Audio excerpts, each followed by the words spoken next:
কোরবানির সময় দেখা যায় মাংসটা বেশি খাওয়া হয়। রেড মিটটা গরু, খাসি, মহিষ আমরা যেটাই বলি ভেড়া।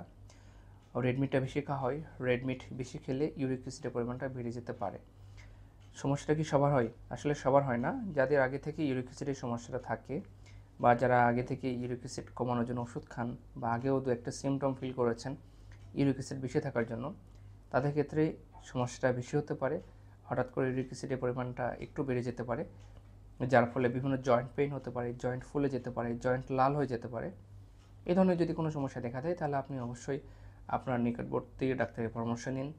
সময় মতো সঠিক চিকিৎসা নিলে ইউরিক অ্যাসিডের এই যে আমাদের কষ্ট, সেখান থেকে আমরা অনেকটাই মুক্তি পেতে পারি। আর যারা আগে থেকেই জানেন যে আপনার ইউরিক অ্যাসিডের সমস্যা আছে, তাদের ক্ষেত্রে তো আমরা বলেই থাকি যে আপনারা একটু রেড মিট জাতীয় খাবার কম খাবেন। তো তারা একটু চেষ্টা করবেন এই ঈদের সময় একটু রেড মিটটা যতটুকু কম পরিমাণে খাওয়া যায়। আর যদি খেয়েও থাকেন, যদি সমস্যা শুরুও হয়ে যায়, তাহলে অবশ্যই আপনার নিকটবর্তী ডাক্তারের পরামর্শ নিন। নিয়মিত ডাক্তারের পরামর্শে থাকলে আশা করি আপনারা খুব সুন্দর একটা লাইফ লিড করবেন। এবং ইউরিক অ্যাসিডের যে সমস্যাটা সেটা কিন্তু খুব ভালোভাবে কন্ট্রোলে রাখা যায় যদি আপনি কিছুটা লাইফস্টাইল মেনটেন করেন। যে লাইফস্টাইলটা আমরা রোগীদের বলে থাকি যে ইউরিক অ্যাসিড যদি বাড়ে তাহলে আপনি কী খাবেন, কী খাবেন না, কীভাবে চলাফেরা করবেন। তো এটা যদি মোটামুটি মেনটেন করেন তাহলে আশা করি আপনারা কোরবানির সময় খুব একটা কষ্ট ভুগবেন না। সবাইকে ধন্যবাদ। আসসালামু আলাইকুম।